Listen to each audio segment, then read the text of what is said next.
I speak to you in the name of the Father, and the Son, and the Holy Spirit. Amen. Amen.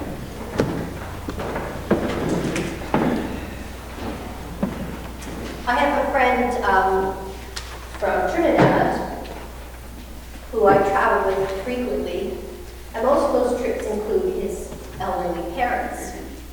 And it is inevitable that on the morning we are about to depart for some trip somewhere in Trinidad, that his father disappears. Just at the penultimate moment, he disappears. We're all ready to go. He's missing in action. And he usually reappears, I would say, a good hour later. And he has always gone off on the same task. And you'd think we would all know it by now and simply recognize it. He goes to the closest garage, or livery, as they call it there, gets his tire pressure checked, gets his oil checked, checks all the fluid levels, makes sure everything is fine. And then he comes home and tells us exactly how much luggage, including our own weight, we may put in the car, because he is faithful to his auto manual, which tells him exactly how much weight his tire pressure can bear. We always laugh at him and we think that he's old-fashioned, that he's, overthinking and over-planning. But the fact is, he has now done everything necessary within his power to make certain that the trip will be safe. He has faith that those who have serviced his car have done it correctly, that he has done all he can in his part, and then the rest is up to God. And so really, what we need to remember, what we need to add to the letter to the Hebrews, lengthy instruction to us about what faith is about, is what faith is not about. Faith is not about wish fulfillment. Faith is about long-term planning. Faith is not about wish fulfillment. It's not about wishing a thing would happen and then standing back and hoping that it does. Our evidence for that is every single interaction God has with his people, either in the Old Testament at the beginning, here in Genesis, or right to the end of the New Testament.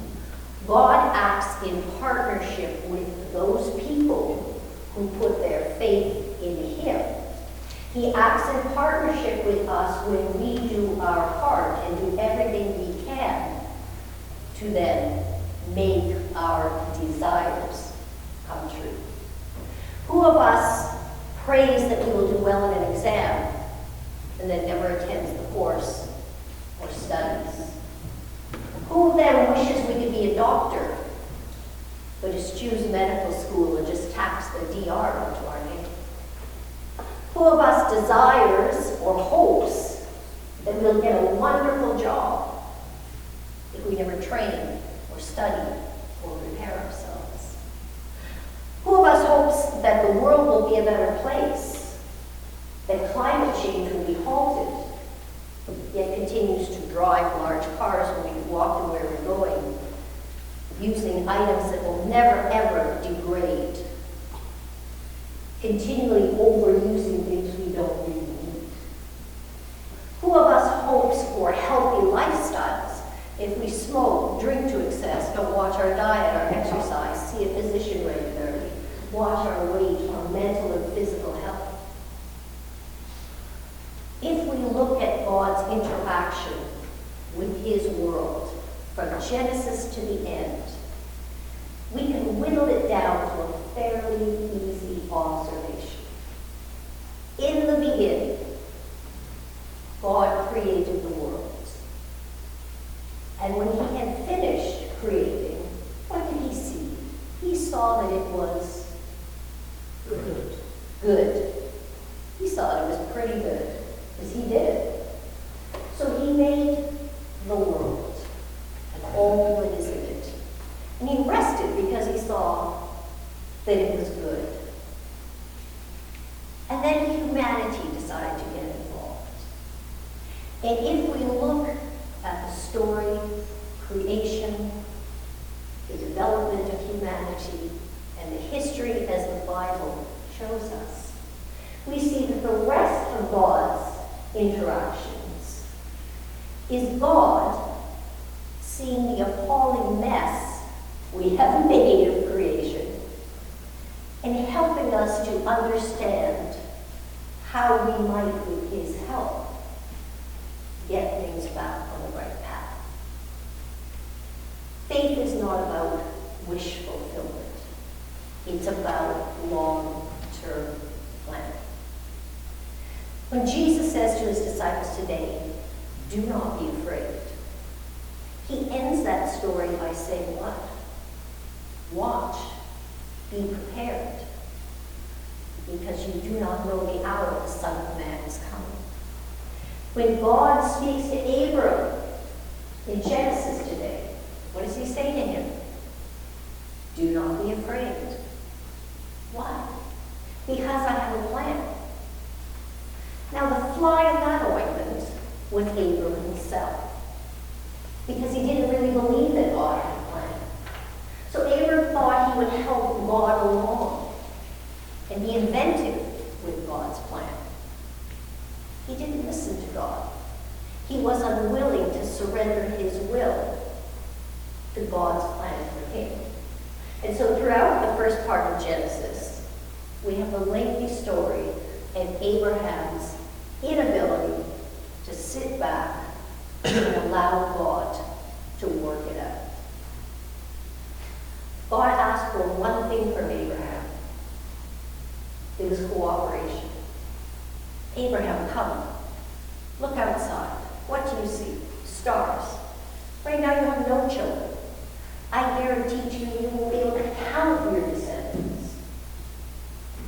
Abraham believed it, but then he didn't act on his belief. If we say we have faith, we have to know that God's plan for us is a long-term initiative.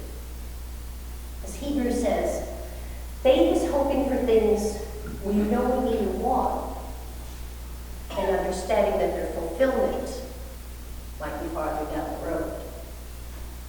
Abraham didn't see his descendants multiply to those numbers, but he did see his son. If we think of the people that Jesus interacted with, if we think of the miracles he performed, they weren't magic. If we think of any of the miracles, they involved human contribution to God's plan. Even something as large as the feeding of the 5,000. Jesus didn't feed from nothing. Where did that food come from? A boy with a basket of loaves and fishes. loaves and fishes. Jesus didn't conjure it up out of nowhere. He called forth generosity. He called forth faith. And he called forth the desire of humanity to cooperate in the divine plan. Faith is not about wish fulfillment. It's about cooperating in God's long-term plan. If we hope to see the end of violence and racism in our world, we can't just hope and wish that someone else will make it so. We have to look at our own actions, listen to our own words, be guardians of our own thoughts, and ask ourselves, how far am I cooperating in my desire to see God right these things? If we want to save a planet for our children and grandchildren, we can't stand back and wish as we're driving our car, throwing our litter out the window, using up all of the world's resources that we truly need. Unless we're willing to attune our behavior with God's creative desire in the beginning, our faith is destined to be disappointed.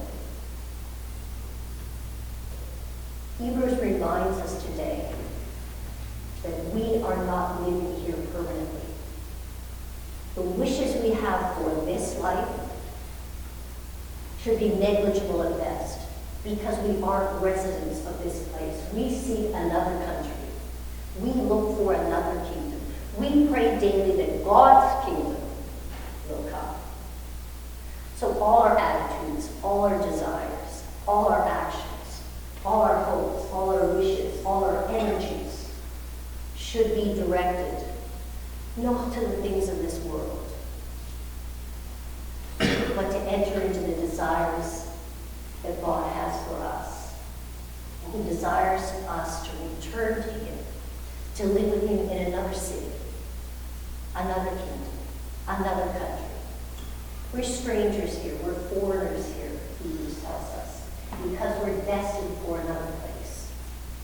So our faith, our prayers, our hopes, our wishes, our actions, our desires should point away from what we think we need now and more towards that other kingdom. The kingdom where we will truly be at home.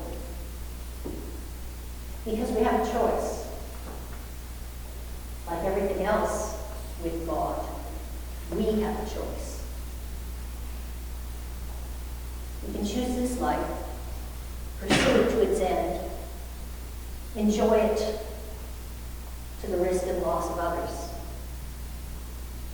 Or we can look ahead to that other kingdom, to a place where we want to dwell with all our brothers and sisters of the faith who have gone before us, to live in the place where we were meant to be, where we will live our fullest lives. That other country, that other kingdom, that other place. A place where we don't worry about what we eat, what we wear, what kind of car we'll drive, what kind of house we can take care of.